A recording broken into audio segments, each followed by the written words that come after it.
پابند کر دیا تھا، ایسی مضبوط حکومت کو 1907 میں گرایا جاتا ہے، اور 1923 میں نہ صرف مضبوط حکومت بلکہ پوری کی پوری خلافت ہی ختم کر دی جاتی ہے، اور آج تک خلافت قائم نہیں ہو سکی، اور لگا ایسا ہی رہا ہے کہ سوا حضرت عیسیٰ علیہ السلام کے پہلے قائم بھی نہیں ہو پائے گی۔ اللہ عالم، اللہ جب چاہے کرا دے گا۔ لیکن جیسی صورتحال ہم سب کی ہے، جیسا انتشار ہے عرب ملکوں کا، قطر کا معاملہ الگ، دوسرے عرب ممالک کا معاملہ الگ، لوگ دوسری عبادت گاہیں بنا بنا کے خوش ہو رہے ہیں، لوگوں کو چادریں اڑا کے خوش ہو رہے ہیں، ان کی عوام کے اندر غربت بڑھتی چلی جا رہی ہے، یہاں معصوم بچے سسک سسک کے بلک بلک کر کے مر رہے ہیں، ان کے لیے کوئی امداد پہنچ نہیں پا رہی ہے، اور دوسری طرف کروڑوں کی دولت لٹائی جا رہی ہے۔ ان سے تو نہیں لگتا کہ یہ ہو سکے گا، ان سے لگتا یہ ہے کہ ان کا صفایا ہی ہو کر کے رہے گا۔ اللہ محفوظ فرمائے، ہدایت عطا فرمائے۔ ہوا ایسا تھا ترکی حکومت میں کہ 1870 اور 1923 کے درمیان کے اندر کیسے اچانک 1923 میں پورا کا پورا صفایا ہو گیا۔ کمال اتاترک کے ذریعے سے خلافت ہی ختم ہونے کے بعد 1923 سے لے کر کے 50 سال تک کا عرصہ ایسا گزرا نفرت والا کہ جہاں پہ ہزاروں دینداروں کو مسلمانوں نے ہی تہو-تیغ کیا۔ اذان عربی میں نہیں دے سکتے، لباس عربی اسلامی لباس نہیں استعمال کر سکتے۔ وہ تاریخ بڑی مشہور تاریخ ہے، خود پڑھیے اور آئندہ کسی سیشن میں اس کا تذکرہ بھی آئے گا۔ ہوا یہ تھا کہ جس وقت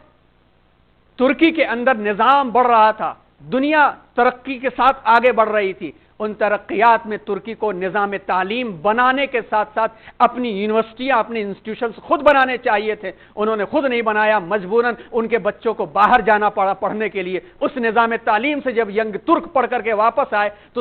اس ایجوکیشنل سسٹم کے زہر نے صرف چند سالوں کے عرصے میں، گویا 15 سالوں کے عرصے میں ایسا صفایا کیا کہ آپ دیکھیں کہ 1200 سال کی محنت پر 15 سال میں پانی پھر گیا۔